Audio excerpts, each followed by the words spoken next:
तौहीद का कायल नहीं होगा, अल्लाह से माफी नहीं मांगेगा, वो इस्लाम में दाखिल नहीं हो सकता, क्योंकि उसने जनाब रिसालत मआब की एक इस्तेमाल शुदा चीज की तौहीन की है और नीयत में तौहीन थी।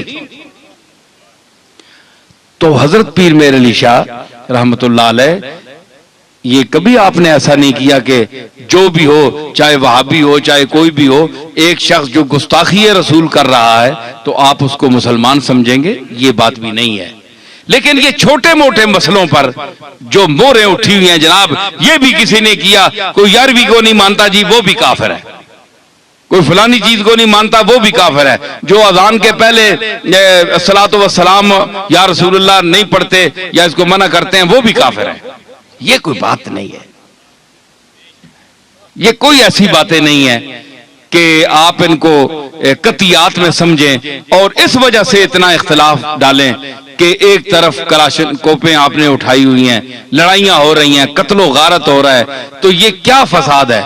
ये कोई चीजें नहीं है, सिवा जात अल्लाह के बाद हुजूर अलैहिस्सलातु वस्सलाम की जात है, उसका एहतराम आप पर भी फर्ज है, हमारा भी फर्ज है। लेकिन हुजूर ने यह भी फरमाया कि मुझको इतना ना उठाओ, इतनी तारीफ ना करो कि मुझे अल्लाह के जो हैं अपने ईसा अलैहिस्सलाम और उज़ैर के साथ मिला लो, जिस तरह उन्होंने अपने उज़ैर और ईसा को अल्लाह का बेटा कह दिया था, मुझे भी तुम अल्लाह के साथ मिला दो कि अल्लाह और मुझ में कोई फर्क ही ना रहे।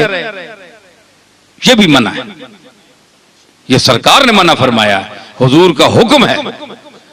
बंदा बंदा है, अल्लाह अल्लाह है, समझ आई? ये सरकार की तालीम है, तो ये सरकार की अपनी तालीमात पर हमें चलना चाहिए। इतना भी ना आप बढ़ाएं कि कल हमें क़यामत के दिन हुजूर के सामने आप हुक्म दे के इनको जूते मारो, तो उस मोहब्बत का क्या फायदा? मोहब्बत तो वो करनी चाहिए जिससे रसूलुल्लाह खुश हों, तो ज़ाहिर रसूलुल्लाह उसी पर खुश होंगे जो आपके तरीके पर चलेगा, आपके अहकाम और आपकी अहादीस और कुरान मजीद की आयात की रोशनी में चलेगा।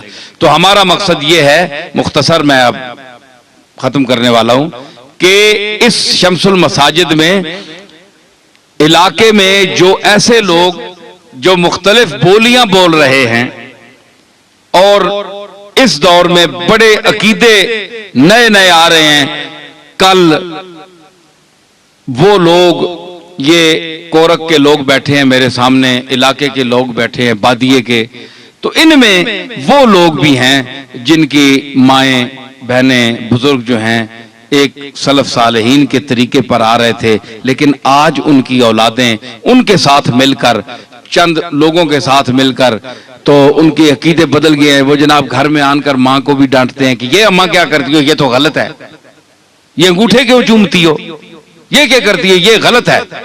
तो ऐसे लोगों से भी बचें आप। अंगूठे चूमना फर्ज नहीं है, लेकिन कमली वाले का एहतराम है इसमें, समझ आई? आप अपनी माँ और दादियों को भी तो देखें, मैंने कई खिताबों में नई बात की है कि अगर उंगलियां अंगूठे चूमने से कोई फायदा नहीं है, ठीक है ना हो, लेकिन आप अपनी दादी को भी देखें ना कि 80 साल की उम्र ने उसको ऐनक की जरूरत नहीं पड़ी,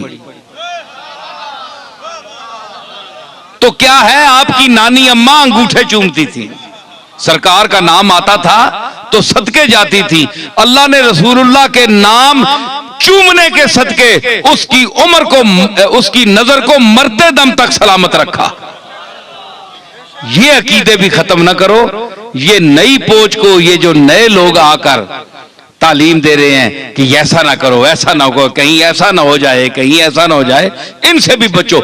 इनसे बचाने के लिए और अहले सुन्नत के वो अकायद जो 1400 साल से आ रहे हैं और हमारी मजबूत और आला किताबों में मौजूद हैं, उनको दोबारा जिंदा करने के लिए भी ये इदारा मैं बनाना चाहता हूं, समझ आई?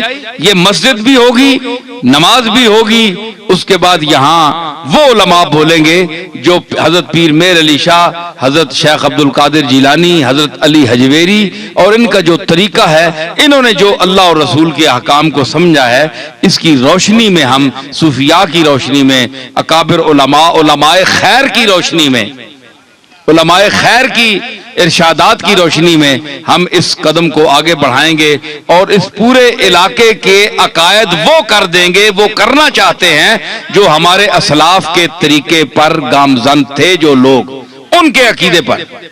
तो इसके लिए आपको तावन भी करना पड़ेगा। समझ आई? दामे, दिरमे, कदमे, सुखने, चलकर किसी के पास जाना पड़ेगा, लेना पड़ेगा, इनको देना पड़ेगा। ये भी, ये हो गया गामे। सुने ही गामे? हाँ जी। तो गाम का माना होता है कदम, है जी।